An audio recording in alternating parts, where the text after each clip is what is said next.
Réflexion du jour. Nous ne vivons qu'une fois. Hébreux 9, verset 27 déclare « Comme il est réservé aux hommes de mourir une seule fois, après quoi vient le jugement. Abraham a vécu une fois. Isaac a vécu une fois. Jacob a vécu une fois. Adam a vécu une fois.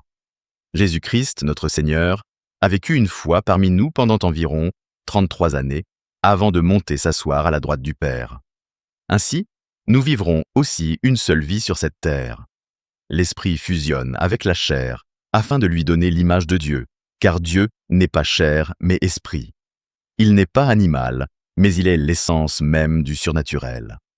Lorsque la chair fanera comme une fleur, atteignant le terme de sa saison, et que l'heure sera venue de partir, notre corps tombera comme un simple vêtement, retournant à la terre d'où il a été tiré. Et le reste? Le souffle retourne dans la bouche du Père. Et l'âme, lieu de nos sentiments, de nos joies et de nos douleurs, est éternelle. L'âme retournera dans sa vie, une vie éternelle auprès du Père, si cette personne avait donné sa vie à Dieu, si elle avait été une âme vivante sur terre.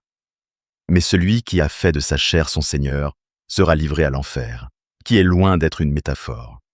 Mais pour nous qui avons pleuré et souffert en silence, c'est alors qu'au ciel, notre âme attendra tout joyeuse le grand jugement, pouvant maintenant revêtir notre nouveau corps incorruptible et glorifié que le Seigneur aura ressuscité.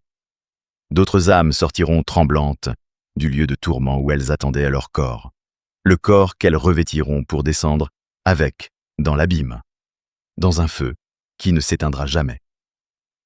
Or, les œuvres de la chair sont manifestes.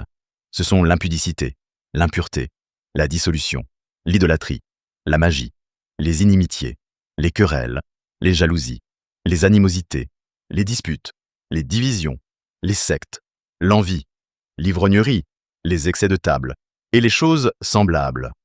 Je vous dis d'avance, comme je l'ai déjà dit, que ceux qui commettent de telles choses n'hériteront pas le royaume de Dieu. Galates 5, versets 19 à 21. Celui qui sème pour sa chair moissonnera de la chair la corruption. Mais celui qui sème pour l'esprit moissonnera de l'esprit la vie éternelle.